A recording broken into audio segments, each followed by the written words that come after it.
I'm sure people have seen the spate of videos recently with GAA brawls kicking off, including players. The Ballyholland Downpatrick one spilled over into the stands, or certainly behind the goal, and there were fans involved and officials involved, and a right mess. The Slotneil Ballinderry one was pretty grim as well. The video, that's not great. The crowd in the Slotneil Ballinderry one are fairly horrified, and they're screaming, and there's a lot of venom there. The Ballyholland Downpatrick one, the crowd are kind of saying, here we go again. That's the problem, isn't it? That tolerance, like, and yeah. I think it's been a black mark against Gaelic football in particular, and to a lesser extent hurling, but certainly Gaelic football, just this nonsense like of brawls and stuff going on off the ball that has nothing to do with the skills of the game. It's all about machoism, and was one of the former Armagh players, I can't think of his name at the moment, but he was bringing up how with this gym culture now, it's really making it so much worse, that they're going about like with this kind of haughty manner of like, I'm a gym freak and I can get involved in this, but like you're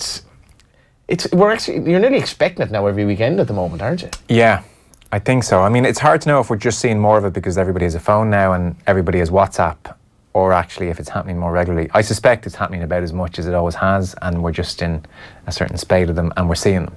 But it's very hard to tell for sure. I guess you'd have to troll through referee match reports over the last number of decades, but it's certainly been a feature for a long time. But if anything, you can almost take that as a positive, because this stuff is being brought to light in a way it probably wouldn't have been over decades past, and yeah, in one sense, if it does lead to some sort of recourse, it could prove a positive thing. I was reading Colin Keyes had a piece in 2013 just to show that this problem is as old as time in the GAA, and he was talking about where they were, and he was harking back to 07, where there was a load of flashpoints. Nicky Brennan had summoned all the counties into Croke Park because one of the big images from 07 was a Westmeath referee who was lying on his back on the pitch after an incident, and all the players around him were continuing to fight, and there was a sense that we can't have this. This has just gone too far. 2010, Willie Barrett, the referee, a hurling match, someone ran on and struck him twice in the back. Antrim referee Ray Matthews in 2011 was hospitalised after an under-21 game in Antrim. 2 Donegal players hospitalised in 2012. There was a Waterford match, Ballygunner and Rowan Moore, which involved almost every player.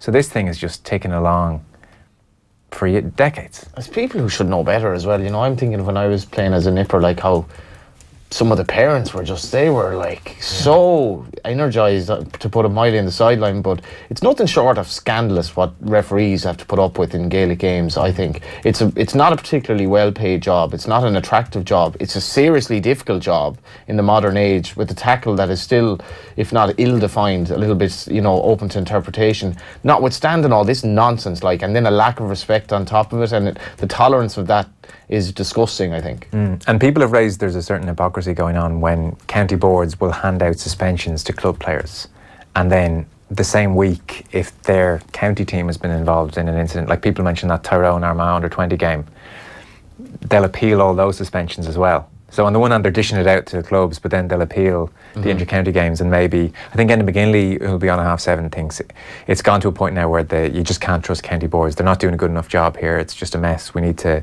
look after this whole thing centrally. Well, the next thing you're going to have is people saying that there aren't enough bodies centrally to deal with every single issue that's going to arise in the club game in every single county there is. So which is a fair point. Yeah. Yeah. It's just... football doesn't need it though either. And football is in one of its seminal periods, I would say, where it could go one way or the other. I was reading today.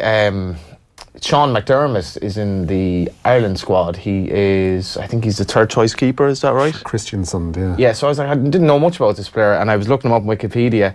And Sean McDermott was also one of the signatories in the Rising. And he took part in the Rising because he thought, unless we save nationalism right now, it could be gone forever in Ireland. And Gaelic football is actually in that place at the moment. That's some superb dot joining, by the way. Well done. It just came to me, Sean McDermott, who was also a jockey actually. But on the street. Football doesn't need this. Keep going. In the sense of the image of the game, yeah. Which I've never experienced so much negativity towards Gaelic football. A lot of it from hardcore fans of the sport who just don't go anymore because of the way it's gone. And they were maybe some of the parents who I was talking about on the pitch years ago, but they've given up. We don't need to blacken the name anymore because it's in a bad way. Yeah, and the point Declan Bogue made was that under-20s game, which is one of the more high-profile ones, they're still children really at the end of the day. They're still sort of in that phase. And if parents are looking at this and they're not that far away from senior level and they're seeing their children involved in this kind of stuff, they're going to be like, oh. Yeah, it's true.